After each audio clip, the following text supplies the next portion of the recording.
সত্য কথা বলি, মিথ্যার আশ্রয় নেই না, যা সত্যি তাই আমরা দেখালাম। এটা দেখে কিভাবে এডিসির আগে একটা এখানে বিভ্রান্তি সৃষ্টি করা যায় সেই চেষ্টা আবার ফেলিউর হলো।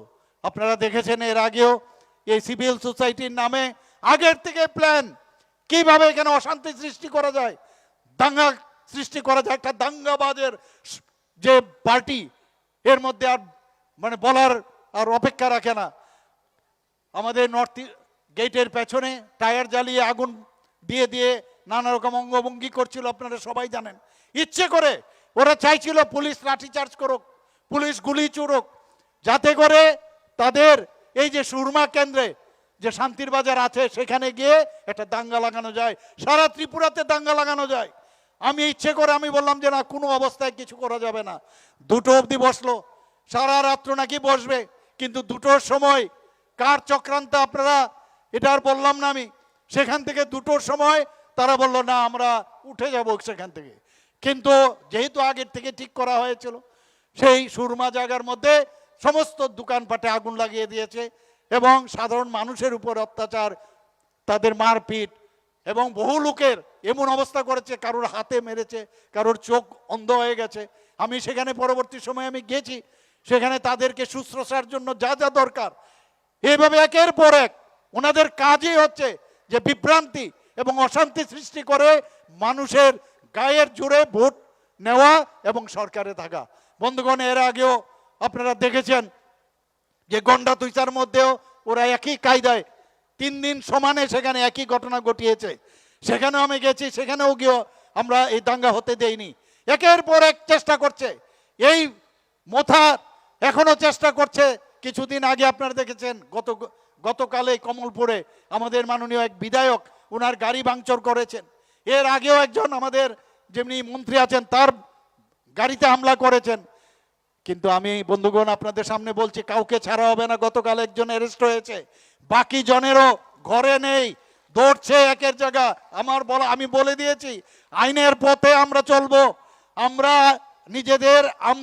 আইনের হাতে আমরা আমাদের হাতে নেব না। আইনের যা আছে, পুলিশিং যা ব্যবস্থা আছে, তারা তাদের কাজ করবে। বন্ধুগণ, আমরা কি রকম লোক, কি ধরনের ব্যক্তি, কাদের হাতে আমরা এডিসি কে আমরা দিয়েছি। কিন্তু এইবার কিন্তু নিজেদের পায়ের নিচের মাটি কিন্তু আস্তে আস্তে সরে যাচ্ছে। সরে যাওয়ার কারণেই আমাকে অনেক সাংবাদিক বন্ধুরা আমাকে জিজ্ঞেস করেছিলেন যে ওনারা এইরকম করছেন কেন। কারণ ওনাদের কাছে ওনাদের পায়ের নিচে মাটি সরে গেছে, যে কারণে ডিপ্রেশন থেকে ফ্রাস্ট্রেটেড হয়ে এখন এই সব কাজ করছে। বন্ধুগণ, আমরা কোনো অবস্থায় আমাদের সংযত থাকতে হবে এবং আমরা সব জায়গায় 28টা আমি প্রথম থেকে বলে আসছি, আমরা চেয়েছিলাম ওনাদের সাথে থাকতে, আমরা চেয়েছিলাম সবার সাথে থাকতে, সবকা সাথ সবকা বিকাশের কথা নিয়ে আমরা সবসময় থাকি। কিন্তু আমাদের ব্ল্যাকমেইল করে থাকবে, সেটা কোনো অবস্থায় আমরা হতে দেব না। বন্ধুগণ, আমরা দেখলাম কিছুদিন আগে অদ্ভুত, ইনি কি বললেন যে এখানে তিপ্রাল্যান্ড, আবার তিপ্রাল্যান্ডের নাম দিয়েছে। বন্ধুগণ, আমি অত্যন্ত একটা মজার বিষয় আপনাকে জানি যে তিপ্রাল্যান্ড এটা কি সম্ভব? কোনোদিন হবে তিপ্রাল্যান্ড? আগে এটা তো বেআইনি কথা এবং আইনের যদি কোনো ব্যবস্থা নেওয়া হয় তাহলে সমস্যা হয়ে যাবে। বন্ধুগণ, একটা অন্য দেশের সাথে আমাদের যে দেশ, এই দেশের সাথে যে সম্পর্ক, একটা স্টেট বা কোনো একটা এডিসি গিয়ে অন্য রাজ্য দখল করতে পারবে কোনোদিন? সম্ভব সেটা? তো তার যে একটা অস্থিরতা সৃষ্টি করা, মানুষকে বিভ্রান্ত করে, এর আগেও তিপ্রাল্যান্ড, এরপরে পুইলা জাতি, এরপরে কংগ্রেস পার্টি, এরপরে শেষ পর্যন্ত মোথা, এখন ওয়ান নর্থ ইস্ট, একবার এক এক কথা বলছেন। আমি আপনাদের কাছে একটা কথাই বলবো, বিনীত নিবেদন, এইসব পার্টির থেকে দূরে থাকুন। এইসব পার্টি মানুষের কাজ করে না, নিজেদের কাজের জন্য, নিজেদের ভেস্টেড ইন্টারেস্টের জন্য মানুষকে বোকা বাড়ানোর যা যা কায়দে আছে, ঘুম থেকে উঠে খালি এইসব কাজ করে। বন্ধুগণ, এতদিনের সময়ে কথা বলে প্রকৃত সময় এসছে এখন। আপনাদের যদি ভারতীয় জনতা পার্টিকে, আমাদের যে ক্যান্ডিডেট, শুধু এখানে না সমস্ত জায়গায় আমাদের ক্যান্ডিডেটকে যদি আপনারা জেতান, তাহলে আপনারা দেখবেন ভারতীয় জনতা পার্টি জনজাতিদের জন্য কি করেন এবং কি উন্নয়ন করতে পারে, সেটা আপনারা দেখবেন। মাননীয় প্রধানমন্ত্রীজি সেটা করিয়ে দেখাবেন এবং আমরাও সেই দিকে আমরা কাজ করি। বন্ধুগণ, জনজাতিদের একমাত্র মাননীয় প্রধানমন্ত্রী যে আসার পর আপনারা একবার চিন্তা করুন, 2019 থেকে আমাদের সরকার আসছে, এখানে 2018, 2019 থেকে 2026 পর্যন্ত 7 আর +1 8 জন জনজাতি যারা আছেন তাদেরকে পদ্মশ্রী, বিভিন্ন ক্ষেত্রে যারা বিশিষ্টতা লাভ করেছেন তাদেরকে পদ্মশ্রী উপাধি দিয়েছেন বন্ধুগণ। আমাদের ত্রিপুরার থেকে আমাদের রাজ পরিবারের একজন, যার নাম আপনারা সবাই জানেন, শ্রী জিষ্ণু দেববর্মন মহোদয়, আগে উপমুখ্যমন্ত্রী ছিলেন। এটা ত্রিপুরার মতো একটা ছোট রাজ্য, সেখান থেকে আজকে রাজ পরিবারের ফ্যামিলির উনাকে কি করেছেন, রাজ্যপাল বানিয়েছেন কোথাকার, তেলেঙ্গানার। আর সেই তেলেঙ্গানার থেকে এখন আরো আপলিফট করে মহারাষ্ট্রের রাজ্যপাল করেছেন। কিন্তু একটিবারও মাথার থেকে ওনাকে কনগ্রাচুলেশন আপনারা শুনেননি করতে, একটিবারও কিন্তু করেন না। কিন্তু আমরা বারবার এই কথাটা আমরা বলি, মহারাজা বীর বিক্রম কিশোর মাণিক্য বাহাদুর, আমাদের জানি যে দ্বিতীয় বিশ্বযুদ্ধের সময় একদম শেষ ভাগে সিঙ্গারবিল এয়ারপোর্ট হয়। এর আগে তো অনেক কংগ্রেস ছিল, সিপিএম ছিল, এখন একজন আরেকজনের হাত মিলিয়েছে এবং খুনি, এবং আমরা ইলেকশনের আগে অগ্নিসংযোগ, নির্বাচনোত্তর সন্ত্রাস, এইগুলো তো আমরা দেখে এসেছি। সেই যে সরকার তারা কিছুই করেনি এবং সেই সম্মান দেয়নি। মাননীয় প্রধানমন্ত্রী জি আসার পর, আমাদের সরকার গঠন হওয়ার পর আজকে উনার নামে আজকে সেই এয়ারপোর্ট, আজকে এই যে মহারাজা বীর বিক্রম কিশোর মাণিক্য বাহাদুরের নামে সেই এয়ারপোর্ট আজকে নামাঙ্কিত করা হয়েছে বন্ধুগণ। আমি যখন মুখ্যমন্ত্রী হলাম প্রথমবার, তখন এই আরেকজন যে এস.ডি. বর্মন মহোদয়, আপনারা সবাই জানেন, এত বড় সুরকার, এত বড় গায়ক, সারা ভারতবর্ষে না সারা পৃথিবীর মধ্যেও মানে এইরকম একজন ব্যক্তি পাবেন না। উনার নামে উনার পূর্ণব বয়ব মূর্তি আমরা এয়ারপোর্ট থেকে আসতে আমরা সেখানে স্থাপন করেছি বন্ধুগণ।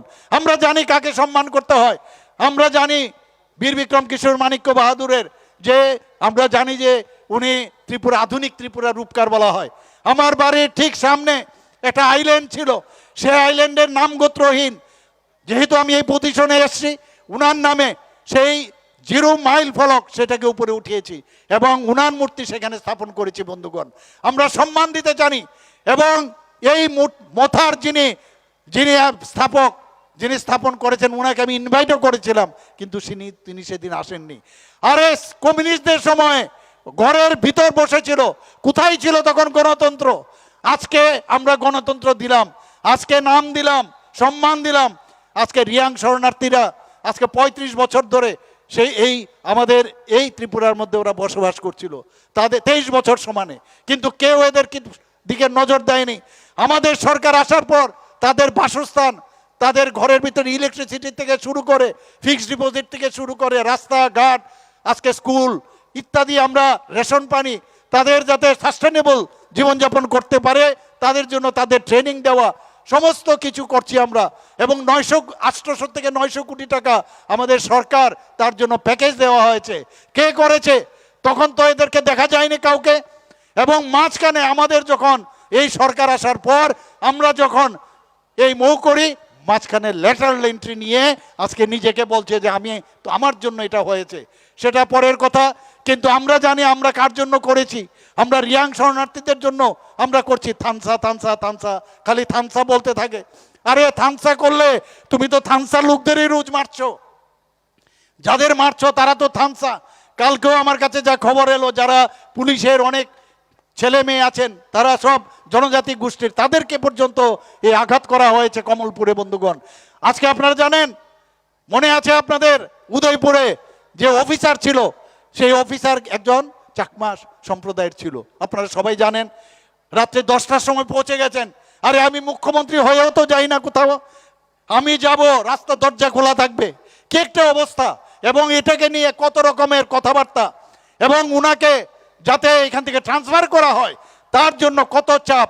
এবং সেই চেইন নিয়ে রাস্তার মধ্যে আমরা সবাই দেখেছেন যে চেইন নিয়ে, তালা নিয়ে গিয়ে গেট, কত বড় সাহস আপনারা চিন্তা করুন, সেখানে গিয়ে তালা মেরেছে। তখন থানসা মনে ছিল না যে ওনাকে ট্রান্সফার করতে হবে? আমি ট্রান্সফার করিনি বন্ধুগণ, আমি শুধু ট্রান্সফার কাকে করেছি? আমি এসপিকে ট্রান্সফার করেছি। কেন আপনি অ্যালাউ করলেন? এবং ট্রান্সফার করে তাকে আগরতলার মধ্যে আমি নিয়ে গেছি। তখন মনে নেই যে এই অফিসার যিনি একজন চাকমা সম্প্রদায়ের, আর আজকে চাকমাদের জন্য অরণ্যরোদন করেন বন্ধুগণ। আমাদের সরকার জনজাতিদের জন্য সব সময় চিন্তা করেন। মাননীয় প্রধানমন্ত্রী যে আসার পর আজকে জনজাতি একজন মহিলাকে রাষ্ট্রপতি বানিয়েছেন, দ্রৌপদী মুর্মুজিকে। আপনারা এই কথাগুলো ভাববেন একবার, কারা চিন্তা করে এইগুলো? আমরা জানি আমাদের জনজাতিরা অত্যন্ত সহজ সরল প্রকৃতির, ভুল বুঝিয়ে বুঝিয়ে নানাভাবে চেষ্টা করছে যে কিভাবে আমাদের এখানে আজকে 21টার মতো আজকে এই ইএমআরএস আজকে একলব্য মডেল রেসিডেন্সিয়াল স্কুল হয়েছে, 12টা অলরেডি কাজ চালু রয়েছে, 6টা আরও হবে, আর বাকিগুলোও শেষ হবে। আমরা চাইছি যে জনজাতিরা যাতে শিক্ষিত হয়, পড়াশোনার মান যেন বাড়ে। বিভিন্ন যে আজকে যারা বিভিন্ন আমাদের ছেলে মেয়েরা আছেন জনজাতিরা, তাদের হোস্টেল নির্মাণ থেকে আরম্ভ করে এবং তাদের যে টাকা দেওয়ার বিষয় যেটা আমরা ভাতা আমরা দেই, সেখানে আজকে আমাদের সরকার আসার পর সেখানে 85 টাকা করা হয়েছিল 45 টাকা থেকে, এখন আমরা 100 টাকা করেছি বন্ধুগণ। আমরা তাদের বিনা পয়সায় বই দিচ্ছি, খাতা দিচ্ছি, ওখানে স্মার্ট ক্লাস তৈরি করছি। আমরা একের পর এক আমরা কাজ করছি বন্ধুগণ। আজকে জনজাতিরা যাতে বিভিন্ন অফিসে গিয়ে তাদের কাজটা করতে পারে, বিভিন্ন স্কিম রয়েছে, সেন্ট্রালের স্কিম রয়েছে, আমাদের স্টেটের স্কিম রয়েছে, এবং এক একজন অফিসারকে আমরা সাব ডিভিশন লেভেলে শুধুমাত্র জনজাতিদের যে স্কিমগুলো তারাই শুধু দেখবে, তাদের জন্য এক একজন অফিসার নিযুক্ত করেছি। ডিস্ট্রিক্ট লেভেলে একজন করে, সমস্ত ডিস্ট্রিক্টে একজন করে অফিসার আমরা নিয়োগ করেছি বন্ধুগণ। এখন অদ্ভুত লাগে, টিপ্রাল্যান্ড বলছেন, আজকে টিপ্রাল্যান্ড বলছেন, আর একদিকে কি হচ্ছে বাংলাদেশ থেকে হাসনাত মিয়াও বলছেন যে ত্রিপুরা নর্থ ইস্টটা পুরাটা টেনে নিয়ে যাবেন বাংলাদেশে। তাহলে ডিফারেন্সটা কোথায় রইল? উনি আজকে কক্সবাজারের কথা বলছেন, চিটাগাং পোর্টের কথা বলছেন, এটা কি সম্ভব? তাহলে একই শিক্ষার ওই পিঠ আর ওই পিঠ, এটা বুঝতে হবে। কোনো দিন সম্ভব হবে না। মানুষকে ভুল বোঝাবার জন্য কোনো রকম কোনো ইস্যু নেই, বসে বসে খালি ইস্যু বানানোর চেষ্টা করছে বন্ধুগণ। আমরা আজকে যে কমলপুরের যে ঘটনা আমি বললাম, অলরেডি আমার কাছে যে খবর আছে তার জন্য আমি আবার আপনাদের বলছি যে যেখানে মার হবে সেখানেই কিন্তু তাদেরকে অ্যারেস্ট করা হবে বন্ধুগণ। এর আগেও বিশ্রামগঞ্জে দেখেছেন একটা ঘটনা করেছিল, সেখানেও প্রায় 17 জনকে পুলিশ অ্যারেস্ট করেছে। সব জায়গার মধ্যে এরা অস্থিরতা ক্রিয়েট করে তারা থাকতে চায়। মানুষ আসলে চায় শান্তি, মানুষ অশান্তি চায় না। আমি এটাই বলবো, ত্রিপুরার মধ্যে আমরা আজকে যেভাবে শান্তির বাতাবরণ আমরা তৈরি করেছি, আজকে আমরা কমিউনিস্টদের দেখেছি টেস্টেড, আমরা কংগ্রেসকে দেখেছি খুন সন্ত্রাসের রাজনীতি ওরা করতো। আজকে এই যে আমাদের সাউথ ডিস্ট্রিক্টে আমি প্রায়ই আসি, এর আগেও কয়েকবার এসেছি, 69 জন এই কমিউনিস্টদের সময় এখানে খুন হয়েছে বন্ধুগণ। পুরো লিস্ট আমার কাছে আছে। আজকে আমাদের এই সরকার আসার পর কটা খুন হয়েছে রাজনৈতিক সন্ত্রাস, কটা রাজনৈতিক সন্ত্রাস হয়েছে। এখানের এক মন্ত্রী আমরা শুনতাম যখন এখান থেকে আগরতলায় রওনা হতো, আমরা বহু লোক বলতো যে এখানে মধ্যে কয়েকটা লাশ পড়বে। এই ঘটনাগুলো সবাই আপনারা জানেন। আমরা তো এই রাজনীতিতে আমরা বিশ্বাস করি না। ভারতীয় জনতা পার্টি গুন্ডার পার্টি নয়। ভারতীয় জনতা পার্টি দেশের জন্য কাজ করে, একটা রাষ্ট্রবাদী চিন্তাধারার রাজনীতি করে বন্ধুগণ। আমি আজকে জনজাতিদের যে উৎসব হয় সেইগুলো যাতে বাঁচিয়ে রাখার জন্য আমরা ত্রিপুরা সরকার থেকে আমরা সবসময় চেষ্টা করি, বিভিন্ন যেসব জনজাতিদের বিভিন্ন পর্ব আছে সেই পর্বগুলো যাতে প্রপারলি হয় তার জন্য আমরা তাদেরকে আর্থিকভাবে সাহায্য করি, অন্য লজিস্টিক সাপোর্ট দিয়ে আমরা কাজ করি বন্ধুগণ। আপনারা দেখেছেন এই জনজাতির যে জন্য যে এই সরকার কাজ করে, এই যে আজকে টিপিএসসির চেয়ারম্যান একজন জনজাতি একজন লোককে আমরা চেয়ারম্যান বানিয়েছি, 3 জনের মেম্বার, তার মধ্যে আরেকজন মেম্বার উনিও জনজাতির একজন সদস্যরা। তাহলে আমরা কি না কাজ করছি? আমাদের কিছুদিন আগেও দেখলেন আমাদের স্পিকার, যাকে আমরা বিধানসভার স্পিকার বানিয়েছি, একটা আমাদের এই জনজাতির সম্প্রদায়ের একজন ব্যক্তিত্ব। একের পর এক আমি যদি লিস্ট বলি শেষ করা যাবে না। প্রচুর কাজ আমরা জনজাতিদের জন্য করছি এবং আগামী দিনও আমরা করব। এর জন্য আপনারা যদি আমাদেরকে সাহায্য করেন তাহলে আমরা সেটা করতে পারবো বন্ধুগণ। আজকে আমি এই শিলাঝড়ি মনুবঙ্কুল যে কেন্দ্রের প্রার্থী কংজং মগ অত্যন্ত সজ্জন ব্যক্তি, তাকে আবার পুনরায় আপনারা জয়ী করবেন। আর এইবার জয়ী করলে কি হবে? সরকার গঠন করবে, আর এই সরকারের নাম কি? ভারতীয় জনতা পার্টির সরকার হবে। আমাদের ভারতীয় জনতা পার্টির এই যে ডাবল ইঞ্জিনের সরকার, এই ডাবল ইঞ্জিনের সরকার 2047-এর যে ডেস্টিনেশন সেখানে পৌঁছে যাবে। আর এই যে আরেকবার আমাদের এডিসি যে সরকার গঠন করবে, তাহলে ট্রিপল ইঞ্জিনের সরকার 2047-এ পৌঁছবে। আর বাকি যত পার্টি আছে, কংগ্রেস, সিপিএম এবং এই সব ছোট ছোট যে পার্টি মথার থেকে আরম্ভ করে, তারা ওই প্ল্যাটফর্মে বসে থাকবে, প্ল্যাটফর্মে বসে টাটা বাই বাই করবে, আর আমরা সামনের দিকে চলে যাব বন্ধুগণ। কারণ আমাদের যে গাড়ির ড্রাইভার সামনে যিনি আছেন তার নাম হচ্ছে নরেন্দ্র মোদীজি বন্ধুগণ। আমি যারা বিরোধী যারা আছেন তাদের, আমাদের যিনি গৃহমন্ত্রী জি আছেন, উনি একটা কথা খুব সুন্দর সেদিন বলেছেন। কি বলেছেন? যে मैं एक सुझाव देता हूं सभी पार्टी को, विरोधी वाले को। क्या सुझाव? बोले अपने बारे में कम सोचो। तो क्या करना है? हम लोग जैसे सवेरे से 6 बजे से रात 12 बजे तक काम करते हैं, ये अगर आप करोगे तब जाके ईवीएम में, आप लोग बोलते हो ना ईवीएम में रिजल्ट नहीं है, तब जाके आपको ईवीएम में रिजल्ट मिलेगा। जब हमारा जैसा काम सवेरे से 6 बजे से रात 12 बजे तक काम करोगे। বন্ধুগণ আপনারা দেখুন, সকাল থেকে আমি বিভিন্ন জায়গায় যাচ্ছি, আজকে এখানে রাত্রি পর্যন্ত আমি এসেছি, কোনো রকম সমস্যা নেই। কারণ আমাদের যিনি গার্জিয়ান তার নাম হচ্ছে নরেন্দ্র মোদীজি। এইরকম একজন গার্জিয়ান আমরা এইরকম অবস্থার মধ্যে, আপনারা ইতিহাস সৃষ্টি করবেন। আমি আবার বলছি, এই ইতিহাস আপনাদের সৃষ্টি করতে হবে। এই ত্রিপুরার এডিসির মধ্যে যখন ভারতীয় জনতা পার্টির সরকার হবে, আবার আমি আমাদের এই শিলাছড়ি মনুবঙ্কুলের যিনি ক্যান্ডিডেট আমরা ভারতীয় জনতা পার্টির, তাকে কংজং মককে শুধু গত বছরের না, এই ভোট চলবে না, জামানত জব্দ করতে হবে। যারা আমাদের যারা ওনার সাথে কম্পিট করছে, বিরোধী দলের জামানত জব্দ করতে হবে। আমি আবার সবাইকে অসংখ্য ধন্যবাদ জানিয়ে, সবাইকে নমস্কার জানিয়ে আমার কথা বলা শেষ করছি। খুলুঙ্খা এবং আম্বাই। অসংখ্য ধন্যবাদ।